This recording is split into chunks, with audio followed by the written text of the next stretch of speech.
All India time. નમસ્કાર દર્શક મિત્રો. સિનોરના મોટા પોપડિયા સામૂહિક આરોગ્ય કેન્દ્રમાં 28 સગર્ભા માતાઓને વરસાદને લઈ વિશેષ વોર્ડમાં દાખલ કરાયા. હોસ્પિટલમાં 18 સગર્ભાઓની સફળ પ્રવૃત્તિ કરવામાં આવી. સિનોર તાલુકામાં સંભવિત અતિવૃષ્ટિની પરિસ્થિતિમાં કોઈપણ પ્રકારની આરોગ્ય સંબંધિત મુશ્કેલી ઊભી ન થાય તે માટે મુખ્ય જિલ્લા આરોગ્ય અધિકારી વડોદરાના માર્ગદર્શન હેઠળ કામગીરી.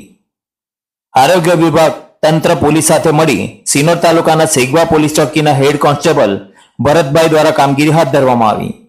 ગામડાઓમાંથી નીચાણવાળા વિસ્તારમાંથી સગર્ભા મહિલાઓને મોટા પોપડિયા હોસ્પિટલ લઈ જઈ દાખલ કરાઈ. મોટા પોપડિયા ખાતે આવેલ શક્તિકૃપા ચેરિટેબલ ટ્રસ્ટ સંચાલિત શ્રી છોટુભાઈ એ પટેલ સામૂહિક આરોગ્ય કેન્દ્ર ખાતે વિશેષ સગર્ભા વોર્ડ શરૂ કરવામાં આવ્યો.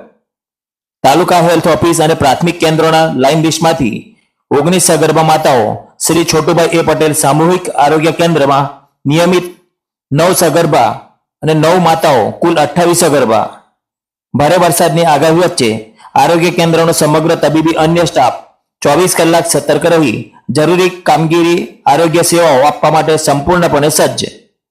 રિપોર્ટ સલીમ પઠાણ, સિનોર. મારું નામ મંસૂરી સમીમ બાનુ મહેબૂબભાઈ છે. હું સિનોરની વતની છું. હું મારી બેબીને લઈને ડિલિવરી માટે અહીંયા આવેલી છું. અહીંયા ફોફળિયા બહુ સરસ આ હોસ્પિટલમાં સારવાર કરવામાં આવેલી છે. મારી બેબીને બહુ ખરાબ ડિસિઝન હતી પણ નોર્મલ ડિલિવરી કરવામાં આવેલી છે. અહીંયા બહુ સરસ સારવાર આપવામાં આવેલી છે. 2 ટાઈમ જમવાનું, સવારે શીરો, સૂવાનું પાણી એવું પણ આપવામાં આવેલું છે.